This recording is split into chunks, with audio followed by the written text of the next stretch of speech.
पार्वती पते नमः। हर हर महादेव। शिव पुनादुर संहिता पंचम खंड अध्याय 52वां, जिसमें वनासुर को शाप व उमाचरित के बारे में बताया गया है। तो सुनिए।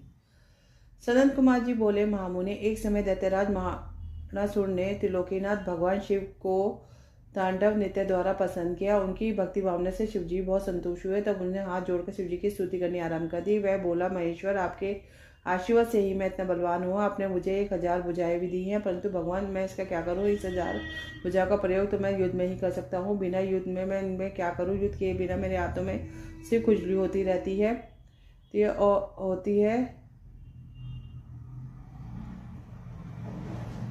और जब मैं अपनी इस खुजली को मिटाने के लिए बड़े बड़े योद्धाओं और दिग्गजों से युद्ध करने के लिए उनके पास जाता हूं तो वे मारे डर के भाग जाते हैं।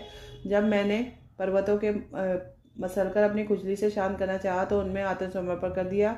मैंने यम, कुबेर, देवराज, इंद्र, वरुण, नेत्री आदि सभी देवताओं को जीत लिया है। अतः भगवान, अब मुझे कोई ऐसा महाबली और पराक्रमी शत्रु बताइए जिससे युद्ध करके मेरी इन 1000 भुजाओं को खुजली शांत हो जाए। देवराज वनासुर के ऐसे अहंकार भरे वचनों को सुनकर भगवान शिव अत्यंत क्रोधित होकर बोले, ओ अहंकारी दैत्य, तू बड़ा ही मूर्ख और अभिमानी है।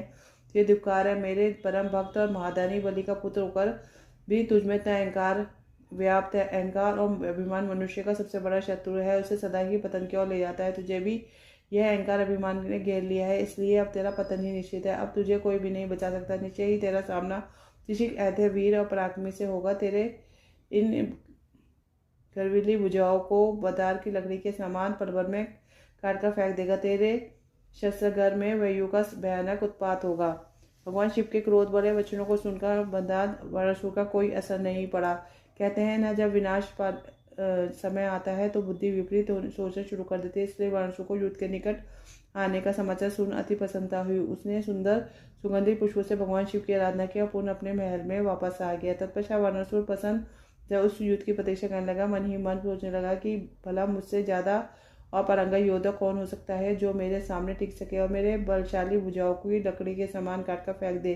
अपनी इन बातों में उलझा रहता था। दूसरी ओर वनासुर नामक दैत्य की एक अति सुंदर गुणवान कन्या थी, जिसका नाम उमा था। उमा भगवान श्री हरि विष्णु की परम भक्ति। एक दिन उमा वैशाख मास में श्रृंगार से सुसज्जित हो रात्रि को विष्णु भगवान की पूजा अर्चना करने के पश्चात अपने कक्ष में विश्राम करी। तब उसने देवी पार्वती की शक्ति के फलस्वरूप सपने में भगवान श्री कृष्ण के पुत्र अनिरुद्ध के दर्शन हुए। तब वे दिव्य माया के वशीभूत उषा को अनिरुद्ध को देखकर बड़ी प्रसन्नता हुई। मनी मन उसे दे बैठी। जब सुबह जाग उठी तो उसे सुदर्शन युवक का स्मरण हो गया और वह उसको ध्यान में खो गई। जब उमा इस प्रकार अपने सपने में दिखाया वह सुंदर युवक के ध्यान में खोई हुई थी, उसी समय उसकी प्रिय सखी तिथिलेखा